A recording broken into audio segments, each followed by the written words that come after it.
ఓం నమో వెంకటేశాయ. So ఎన్నికల ఫలితాల గురించి దేశవ్యాప్తంగా మరియు ఆంధ్రప్రదేశ్ రాష్ట్రానికి సంబంధించి నేను ఇచ్చినటువంటి ప్రిడిక్షన్ లో నేను నరేంద్ర మోడీ గారి ప్రభావం తగ్గుతుంది అని చెప్పడం జరిగింది. అలాగే ఆంధ్రాలో జగన్మోహన్ రెడ్డి గారు గెలుస్తారు అని చెప్పడం జరిగింది. నాకున్నటువంటి విద్వత్తు, నా విద్యను అనుసరించి నేను చెప్పడం జరిగింది. సో నేను చెప్పిన దాంట్లో సెంట్రల్ లో మోడీ ఆధిపత్యం అనేటువంటిది తగ్గింది, ఒకటి జరిగింది. రెండవది ఆంధ్రప్రదేశ్ లో జగన్మోహన్ రెడ్డి గెలుస్తాడు అని నేను చెప్పినటువంటి ప్రిడిక్షన్ తప్పింది. సో జనరల్ గా జాతకాన్ని బేస్ చేసుకుని మాత్రమే నేను చెప్పడం జరుగుతోంది. సో చాలా రోజుల నుండి నన్ను విమర్శిస్తూ ఉన్నవాళ్లు, నన్ను ట్రోల్ చేస్తూ ఉన్నవాళ్లు ఒక లక్ష్యంగా చేశారు. సో ఈ రోజు నేను చెప్పినటువంటి ప్రిడిక్షన్ 100% తప్పయింది. దాంతో ఖచ్చితంగా నేను ఒప్పుకుంటా ఉన్నాను. సో ఇన్ని రోజులు నాతో సహకరించి నాతో ఉన్న వాళ్ళకి, అలాగే ఇక ముందు నన్ను ఫాలో అయ్యి నాతో ఉండే వాళ్ళందరికీ కూడా మంగళాకాంక్షలు చెప్తా ఉన్నాను. సో నేను చెప్పింది ఖచ్చితంగా నష్టంగా జరిగింది, అంటే వ్యతిరేకంగా జరిగింది. వైసీపీ ఓడిపోయింది, చంద్రబాబు నాయుడు గారు గెలిచినారు. సో చంద్రబాబు నాయుడు గారికి శుభాకాంక్షలు చెప్తూ నేను నమ్మేటువంటి వెంకటేశ్వర స్వామి మరియు నేను నమ్మేటువంటి కామాఖ్యాదేవి ఇద్దరి రూపంలో ఉండేటువంటి దేవతలను నేను కొలుస్తూ నాకున్నటువంటి విద్యను అనుసరించి జాతకాల ఫలితంగా, రాసులను ఫలితంగా మాత్రమే ప్రిడిక్షన్ చెప్పడం జరుగుతుంది. ఎక్కడ కూడా నేను వ్యక్తిగతంగా ఇంతవరకు చెప్పలేదు. సో ఈ రోజు జరిగినటువంటి దీనికి ఖచ్చితంగా నేను వెంకటేశ్వర స్వామి వారిని మరియు కామాఖ్య అమ్మవారిని క్షమాపణలు కోరుకుంటూ, నేను చెప్పింది తప్పైంది కాబట్టి ఆ దేవతలను నన్ను ఎల్లప్పుడూ నాతో ఉండేటువంటి దేవతలకు నేను క్షమాపణలు చెప్తూ నా గురుదత్తంగా వచ్చినటువంటి ఒక ప్రిడిక్షన్ ఇవ్వడం జరిగింది. అది తప్పు జరిగింది. సో మామూలుగా ఇలాంటి సందర్భాల్లో చాలా మంది చాలా రకాలుగా విమర్శిస్తా ఉన్నారు.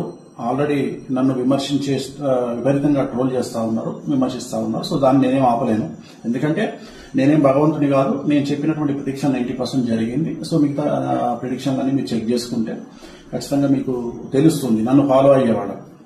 సో నన్ను ఫాలో అవ్వనటువంటి వాళ్ళు, నన్ను విమర్శించే వాళ్ళు, నన్ను ట్రోల్ చేసేవాళ్ళు, నన్ను వ్యక్తిగతంగా దాడి చేసేవాళ్ళు, నా పైన వ్యక్తిగతంగా నన్ను విమర్శించే వాళ్ళు, వాళ్ళకు నేనేం చెప్పలేను. ఎందుకంటే వాళ్ళు ఇంతకుముందే విపరీతమైనటువంటి ట్రోలింగ్ లో ఉన్న వాళ్ళు, చేసేవాళ్ళు.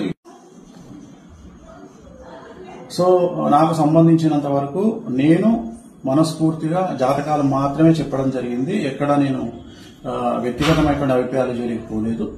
సో తెలుగుదేశం శ్రేణికి, అలాగే తెలుగుదేశం పార్టీకి, అలాగే చంద్రబాబు నాయుడు గారికి శుభాకాంక్షలు తెలియజేస్తా ఉన్నా. నన్ను ఇప్పుడు కూడా నాతో పాటు ఉండేటువంటి ప్రతి ఒక్కరికి నేను ఖచ్చితంగా నా పట్ల ఉన్నందుకు సంతోషాన్ని వ్యక్తం చేస్తా ఉన్నా. సో దీంతో పాటు ఇంకొక విషయాన్ని చెప్పాలనుకుంటా ఉన్నా. ఈ ప్రిడిక్షన్ తప్పవడం వల్ల, ఏది జగన్మోహన్ రెడ్డి గెలుస్తారు అని చెప్పినటువంటి ప్రిడిక్షన్ తప్పవడం వల్ల నేను ఒక నిర్ణయాన్ని తీసుకున్నాను. ఈ రోజు నుండి రాజకీయ పరమైనటువంటి ప్రిడిక్షన్స్ కానీ, అలాగే సినిమా పరిశ్రమకు చెందినటువంటి వ్యక్తిగతమైనటువంటి పర్సన్స్ కు సంబంధించిన ప్రిడిక్షన్స్ కానీ ఇక మీదట ఎలాంటి సోషల్ మీడియాలో చెప్పడం మానేస్తా ఉన్నాను. సో నేను ఇక్కడ ఫెయిల్ అయినందువల్ల, అంటే జగన్మోహన్ రెడ్డి జాతకాన్ని విశ్లేషించడంలో నేను ఫెయిల్ అయినందువల్ల, చంద్రబాబు నాయుడు గారి జాతకాన్ని విశ్లేషించడంలో నేను ఫెయిల్ అయినందువల్ల ఇక మీదట నేను పబ్లిక్ ప్లాట్ఫామ్ లో ఎవరి గురించి కూడా వ్యక్తిగతమైన జాతకాలని నేను విశ్లేషించను.